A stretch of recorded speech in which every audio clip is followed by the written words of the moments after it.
कहानी की शुरुआत एक अमेरिकी फुटबॉल मैच से होती है, जहां निक्की अपनी गर्लफ्रेंड जेस के साथ वीआईपी स्टैंड में आराम से बैठा है। खेल चल रहा है, लेकिन निक्की का ध्यान मैदान से ज्यादा दर्शकों पर है।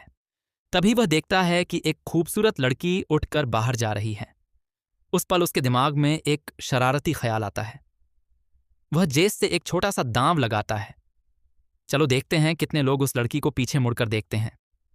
पास बैठे एक आदमी ली युआन भी दांव में शामिल हो जाता है। सभी मजाक मजाक में $10 लगाते हैं और गिनती शुरू करते हैं। लड़की के जाने तक 7 लोग पीछे मुड़कर देखते हैं। जेस की भविष्यवाणी सबसे करीब निकलती है तो वह जीत जाती है। ली युआन बिना हिचकिचाहट पैसे दे देता है और अगला दांव शुरू करने का सुझाव देता है। इस बार दांव था, अगला फॉल कौन करेगा। जेस कहती है कि उसे खेल की ज्यादा जानकारी नहीं है और वह बाहर हो जाती है, लेकिन निक्की तुरंत $1000 का दांव लगा देता है।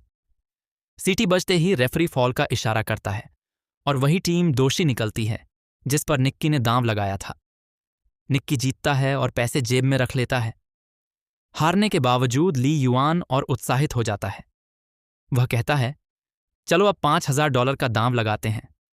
इस बार सवाल है कि खिलाड़ी पास करेगा या गेंद लेकर भागेगा। निक्की थोड़ा झिझकता है, लेकिन फिर मान जाता है। ली युआन अनुमान लगाता है कि खिलाड़ी दौड़ेगा और निक्की कहता है कि वह पास करेगा। सीटी बजते ही खिलाड़ी सचमुच गेंद लेकर दौड़ता है।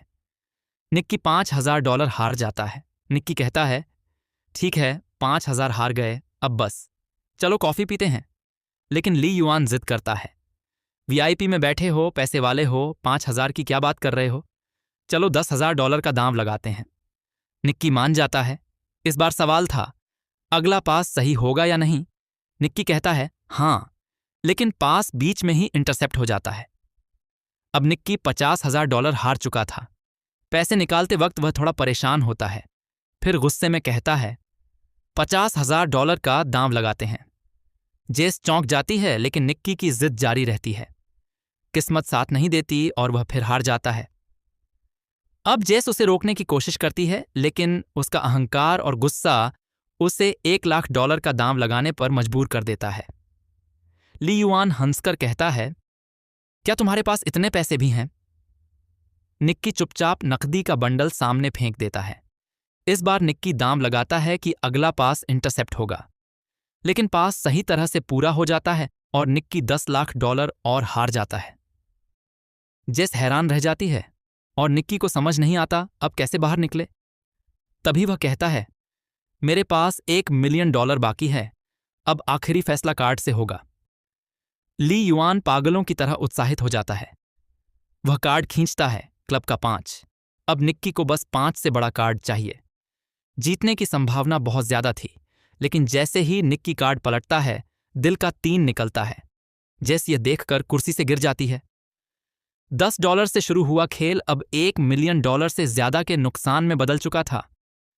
निक्की चुपचाप जेस का हाथ पकड़कर बाहर निकलने लगता है, लेकिन ली युआन उसे चिढ़ाता है। मास्टर से पंगा लेने का यही अंजाम होता है।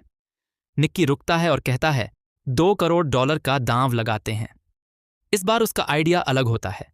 वह कहता है, तुम दूरबीन से किसी भी खिलाड़ी को चुनो, अगर मैं उसका जर्सी नंबर सही बता दूं तो जीत मेरी।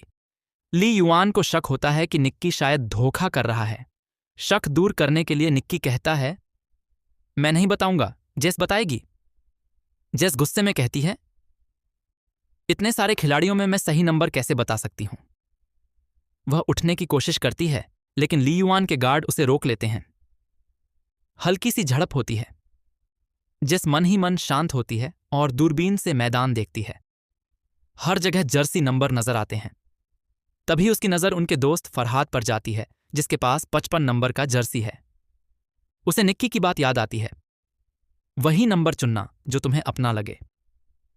वह कह देती है 55, और यह सही निकलता है। ली युआन हैरान रह जाता है। निक्की और जेस ने $1 मिलियन का मुनाफा कमाया और अपना सारा पैसा वापस पा लिया। गाड़ी में निक्की जेस को बताता है कि यह सब पहले से प्लान था। दरअसल उन्होंने लंबे समय से ली युआन पर नजर रखी हुई थी। वह अमीर लोगों में अपनी जुए की बुरी आदतों के लिए मशहूर था। उसके दिमाग में 55 नंबर बार बार डाला गया था। होटल से निकलते वक्त गार्ड की पिन पर, रास्ते के बोर्ड्स पर, कार में बजते गाने में, जहां 55 को 124 बार दोहराया गया, यहां तक कि फरहाद की तस्वीर दिखाकर भी जब ली युआन ने खिलाड़ी चुना, उसका दिमाग अपने आप 55 की ओर खींच गया। जेस को पहले से कुछ नहीं बताया गया था ताकि उसका रिएक्शन बिल्कुल नेचुरल लगे।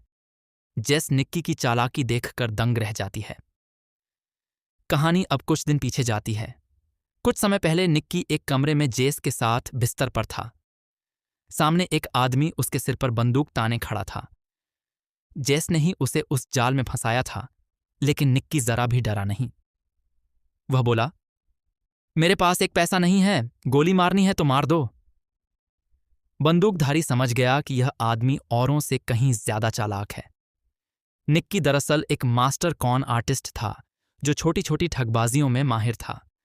उसने जेस में भी एक नैसर्गिक प्रतिभा देखी। निक्की ने कहा, यह हमारा पारिवारिक धंधा है। मेरे पिता, दादा सब ठग थे। हर चाल, हर ट्रिक हमारे लिए खेल है। फिर उसने जेस से उसकी घड़ी, पर्स और अंगूठी बिना उसे पता चले चुरा लिए और कहा, हुनर चाहिए बस हाथ की सफाई, सही टाइमिंग और थोड़ा सा स्टाइल।